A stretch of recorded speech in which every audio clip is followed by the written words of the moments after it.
কৈকেয়ীর মুখে রামের বনবাসের কথা শুনে রাজা দশরথ ভাবলেন উনি দিবাস্বপ্ন দেখছেন। কিন্তু রাজা দশরথ তো প্রতিজ্ঞাবদ্ধ, নিরুপায়। কিন্তু রাজা কিভাবে নিজের প্রাণের চেয়ে প্রিয় ছেলে রামকে 14 বছরের জন্য বনবাসে যেতে বললেন জানতে চান? আমি অনন্যা, ওয়েলকাম টু 1 মিনিটের মহাকাব্যের গল্প। আমার চ্যানেলের এই মহাকাব্যের গল্পগুলি যদি আপনাদের ভালো লেগে থাকে তাহলে চ্যানেলটিকে অবশ্যই সাবস্ক্রাইব করবেন আর বন্ধুদের সাথে শেয়ার করতে ভুলবেন না। অভিষেকের শুভ লগ্ন উপস্থিত, কিন্তু তখনও রাজা দশরথ আসছেন না দেখে বশিষ্ঠ এবং অন্যান্য মুনি ঋষিগণ খুবই ব্যস্ত হয়ে উঠলেন। এই দেখে সুমন্ত্র রাজা দশরথকে ডাকতে গেলেন। রাজা দশরথ সুমন্ত্রকে বললেন যে রামকে ওনার কাছে ডেকে নিয়ে আসার জন্য।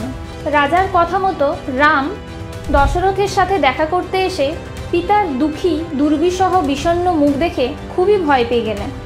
দশরথ রাম উচ্চারণ করে আর কিছুই বলতে পারলেন না। তখন রাম পিতার এই দুঃখ দেখে কৈকেয়ীর কাছে জানতে চাইলেন, আমি কি কোনো ভুল করে ফেলেছি? কৈকেয়ী রামের প্রশ্নের উত্তরে বললেন, তুমি কোনো ভুল করনি, আর কোনো বিপদও হয়নি। রাজা আমাকে একটি প্রতিশ্রুতি দিয়েছিলেন যা ওনাকে পূরণ করতেই হবে। তুমি রাজার সবচেয়ে প্রিয়, তাই রাজা তোমাকে বলতে পারছেন না।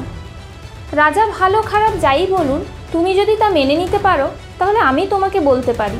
রাম সম্মত হলে কৈকেয়ী বললেন, রামকে 14 বছরের জন্য বনবাসে যেতে হবে। কৈকেয়ীর কাছে বনবাসের কথা শুনে রাম খুবই দুঃখিত হলেন এবং বললেন, রাজা যদি চান তাহলে উনি তাই করবেন। পিতার প্রতিশ্রুতি রক্ষার জন্য রাম বনবাসে যেতে রাজি হলেন।